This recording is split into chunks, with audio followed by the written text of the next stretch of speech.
今年的社定巡航演習在頂禮拜已經煞過了。不過，基進黨指出，根據民航法甲航空演習實施辦法，演習期間航空避難設施要開放民眾會當入去。不過，因在演習的期間，有實際上去到 AIT 美國在台協會附近41個航空避難設施，所發現簡單有2台會當使用，還有政府就要斟酌甲盤點每一個航空避難設施。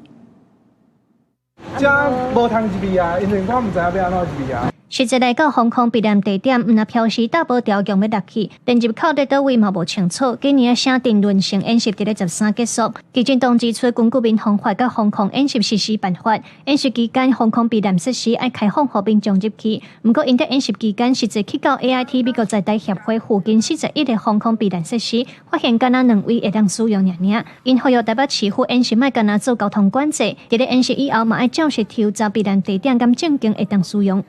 的住宅地下室，因為沒有管委會或者是沒有管理室，所以他們地下室的產權鑰匙在樓上的住戶不見得知道。那依據我們的了解啊，其實台北市很多5層樓以下的大樓是沒有管委會的，常常它的地下室產權跟鑰匙就是直接放在1樓的住戶身上。但是1樓的住戶如果他只是出租，甚至是沒有住在台灣的話，那個地方幾乎沒有人知道怎麼進去。今年演習嘛，頭家加入網絡限縮的項目，有在關注民航甲國防的台灣安保協會表示肯定，嘛指出親像雲林縣府都有使用羅拉 Mesh 網中網絡來做通訊的替代方案。不過台北市作為國家的首都，市府卻無提出因應對策。民團認為應當愛改進，嘛愛讓民眾了解通訊的替代方案。相關的對策嘛愛寫入去防災指引，讓民眾有需要的時陣通知影安怎應變。固網在某種狀況下，在一定的條件範圍下，它也是可以維繫一定的你的緊急通訊的部分。一個是跟家人之間要有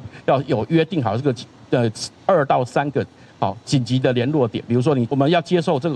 個國家或者政府的訊息的部分，一般來說你要準備這個收音機。針對台北在演習的時，相關的航空避難設施無正式開放，台北市民航管制中心是回應講，未來在演習以前的加強宣導，讓市民都了解演習的時愛配合的代誌。另外，警政署7月底嘛有做新設的互動式航空避難設施地圖。台北市警察局表示，會繼續檢查敢有地點錯誤的情形。記者盧尚珠、林曉凱台北報道。